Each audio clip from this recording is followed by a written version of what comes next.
We have Cazz in Australia. You're on with Dave Warnock and Matt Dillahunty. How are you? I'm great, guys. Thanks so much for having me. Oh, we're pleased as punch. I just want to start by saying, David, you are a true representation of a man living with integrity. You really inspire me. Your beauty of dying out loud, but living in between, it's just so beautiful. I just want to say that. Thank you so much. I appreciate that. And Matt, I truly respect and admire you. Your dedication to truth and reason has immensely helped me with my journey to change my conviction to align with my morals and values and to become a true version of myself. Thank you so much. You had a question for Dave? I did have a shout. I did have a question for Dave, and I just want to say one shout out to David Oliverio, the preaching humanist. Yeah, I found his podcast really inspiring as well. David will be told or hear that. Well, I did have a question, and you guys are talking about it on the show today. I've just come out of religion for the last 8 months. I'm actually a pastor's kid. And for the last 8 months, I've been questioning. I've been reading books such as books from Dawkins and Hitchens and listening to the Atheist Community's content. And I've just come to realize that slowly in this process that I don't believe anymore. And I came out last week to a lot of my friends and family. I just wanted to do it all at once. Took them all out for a beer or a coffee and told them face to face. And I just had a question for David and Matt, as well, as you were also a strong believer. How do I navigate this process? How do I navigate this crossroad that I feel I'm at the moment? And I liked how you guys mentioned the loneliness that you feel, or that community loss after leaving the church. So what would be some tips that you guys have for me to get through this process? Yeah, I did much the same thing you did. When I came to the conclusion that I no longer believed, I felt some kind of an obligation to tell my family and close friends, and so I didn't gather them all at a pub and get them drunk and tell them. I just kind of, which was probably would have been a better way to do it, but I just met with them individually and said, you know, here's the deal. I've come to this conclusion. I no longer believe in God, and I don't know why I felt that obligation, maybe because they were involved in my life and I felt like they needed to know the truth about who I was and where I was. I don't think there's any easy way to do it. It really depends upon the way they react to that. Some react to it way differently than others. Some will reject you completely. Some will distance themselves slowly from you.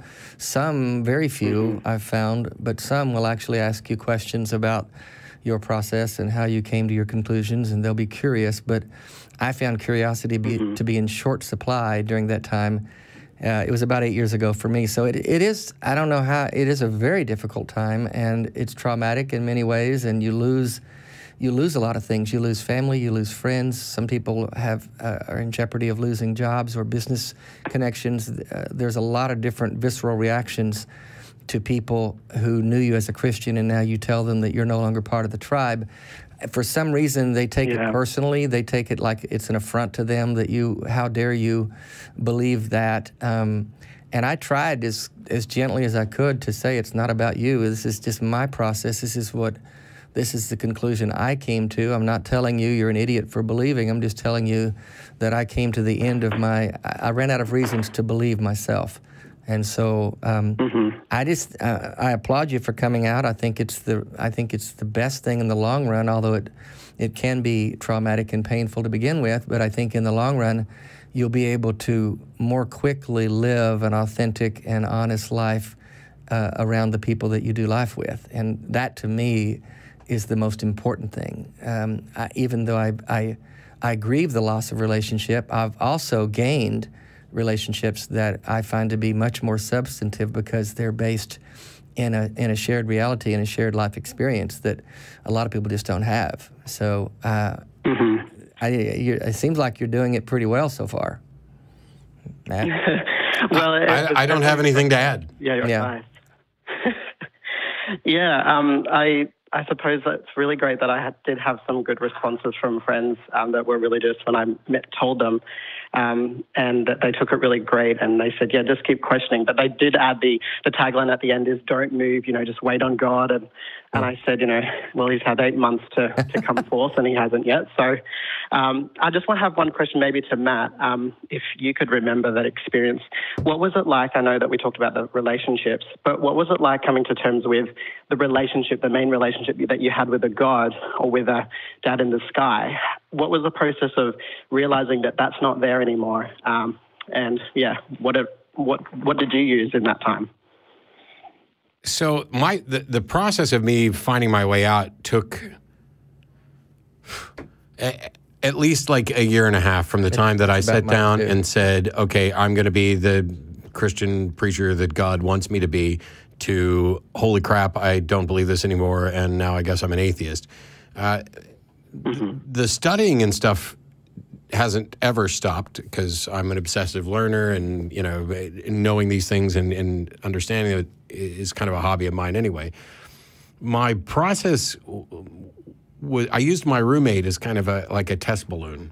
He was an atheist. He was, one of the things I tried to do was I wanted to find a way to talk to him, because I didn't want to get to heaven and have God say, why is this guy who you love like a brother burning in hell because you refused to do what I wanted you to do? So I set out to figure out how to talk to him, and that's what backfired spectacularly. That's awesome. But we were working together, and we were driving back from work one day, and I just said, hey, I think I'm kind of agnostic. And he goes, okay, cool, and just kept driving. And it wasn't long after that I was like, no, I'm an atheist, because he'd been an atheist for almost forever. And then I started doing the show, and, this is not his thing, but he's always been supportive. He'll be one of my best friends until the day we're dead.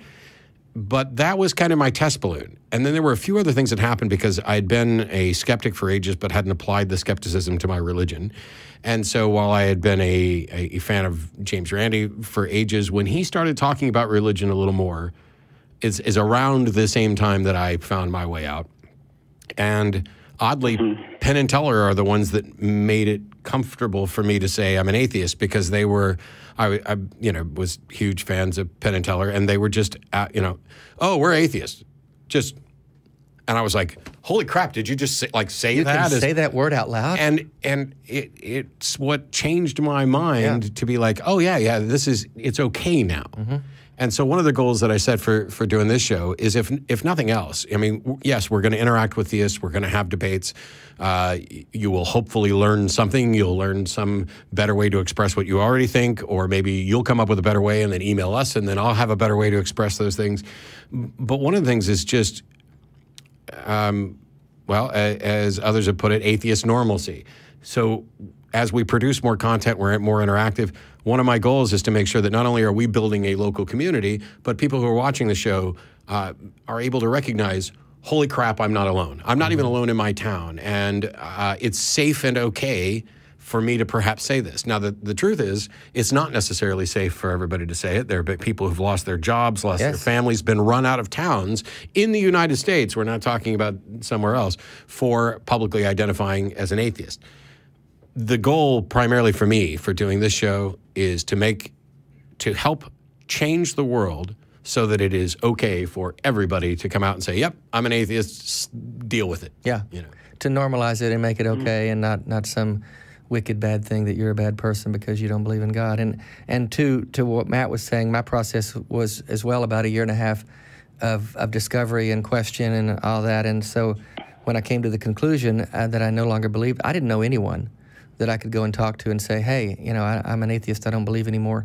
So it was very traumatic for me and disorienting. So I get on the internet and I start looking, I find resources, and I found some communities that I could talk to, and some people that I could talk to that had been through the same thing. But now, 8 years later, there's a lot more content. There are a lot more resources out there to help you find people that can identify with the process you've gone through. So it's getting easier, but it's a tough fight. So real quick, Cazz, I actually want to have a conversation with Dave about a couple points on this before we get to some other calls, but we appreciate your call, and I'm going to let Dave hang up on you so that he can say he hung up on somebody. Is that cool? Don't take it personal, Cazz. It's just kind of a thing. Which button do I hit? That one? Thank you. Okay, I really Cazz. appreciate it. All right. Bye, Cazz. The best to you. Have a great day.